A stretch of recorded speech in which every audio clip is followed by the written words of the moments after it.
व्यास जी कहते हैं नारद जी से, कहा कि महाराज पता नहीं क्यों मेरा मन अशांत है, मेरा मन अशांत है, मेरा मन शांत नहीं है। मैंने महाभारत जैसे 17 पुराणों की रचना कर दी, लेकिन फिर भी मुझे शांति नहीं मिली। मुझे लगता है कि मुझसे कुछ छूट गया है, मुझसे कुछ छूट गया है। इसलिए महाराज यही मेरे दुख का कारण है और कुछ नहीं है। नारद जी बोले, द्वैपायन जी अब तक ने आप जो कुछ आपने लिखा है ना, उस सब में अपने योग्यता का वर्णन किया है। महाराज ये आने वाला जो समय है ना, कोई इतना ज्ञानी नहीं होगा, कोई इतना पढ़ा लिखा नहीं होगा, आपके 4 वेद 17 पुराण 6 शास्त्रों का कोई अध्ययन नहीं कर पाएगा। तो महाराज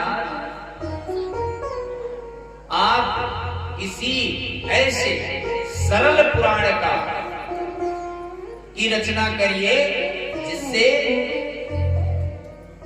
जो पढ़ने पर लोगों के समझ में आए, और महाराज जिससे संसार के लोगों का कल्याण हो। और महाराज ये जो जितने भी आपने वेद पुराण शास्त्र जिनको आपने लिख करके रखा है ना, सबका सार तत्व इकट्ठा करिए। और महाराज आपने जिस भी वेद पुराण की रचना करी है ना, किसी में भगवान के चरित्रों का विस्तार पूर्वक वर्णन नहीं किया। इसलिए आप कृपा करके भगवान के चरित्रों का विस्तार पूर्वक वर्णन करिए। महाराज आपने जो लिखा है उसमें ज्ञान कांड, कहीं कर्म कांड का वर्णन आता है। जब तक आप भगवान के चरित्रों का वर्णन नहीं करेंगे तब तक आपको शांति नहीं मिल सकती। आपके हृदय से जुड़कर भगवान श्री हरि के अवतारों का वर्णन करो। श्री व्यास जी महाराज अलंकार आदि से वाणी भी जो जगत को पवित्र करने वाली, किंतु यदि उस वाणी से भगवान के कीर्ति का गान नहीं होता तो विद्वत जन उसे कौवा के तीर्थ के समान समझते हैं। कौ का तीर्थ क्या होता है?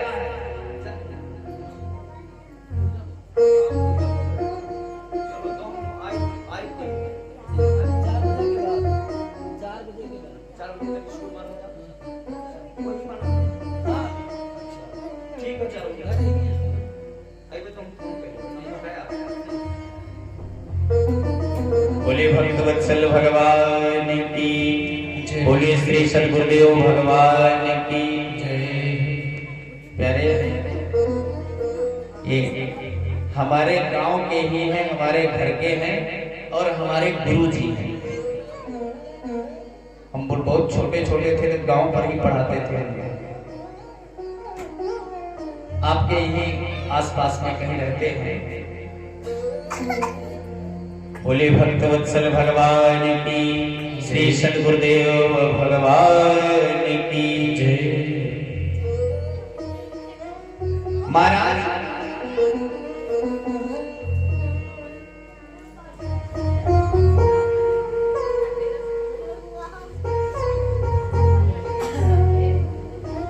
कहते हैं नारद जी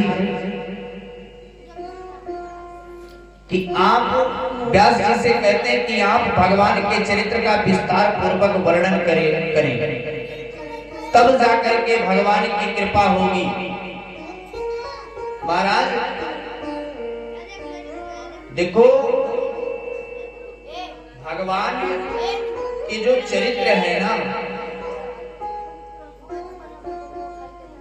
महाराज, आपको मैं बताऊं, रामायण सतकोट अपारा, 100 करोड़ रामायण है, फिर भी जो महत्व तुलसीदास जी के रामचरितमानस को मिला है वो महत्व और खुशी को, क्योंकि प्यारे जितनी सरल भाषा में पूज्यपाद गोस्वामी बाबा तुलसीदास ने रामचरितमानस को लिखा है, उतनी सरल भाषा में और किसी ने नहीं लिखा। प्यारे, आपका व्याकरण कैसा है, तुम्हारे साहित्य का बखान क्या है प्यारे, लेकिन व्याकरण की अशुद्धि भी क्यों ना हो, पर यदि हृदय से भगवान को याद कर गया है, भगवान को प्रसन्न हो जाते हैं। भगवान के चरित्र का गुणानुवाद अगर भाव से प्रकट हो जाए, भगवान के चरित्र का भाव से श्रवण किया जाए प्यारे, तो भगवान की बहुत बड़ी कृपा हुई। महाराज नारद जी कहते हैं व्यास जी से, व्यास जी यह मेरा स्वयं का अनुभव है, मैंने सुनी बात नहीं कह रहा।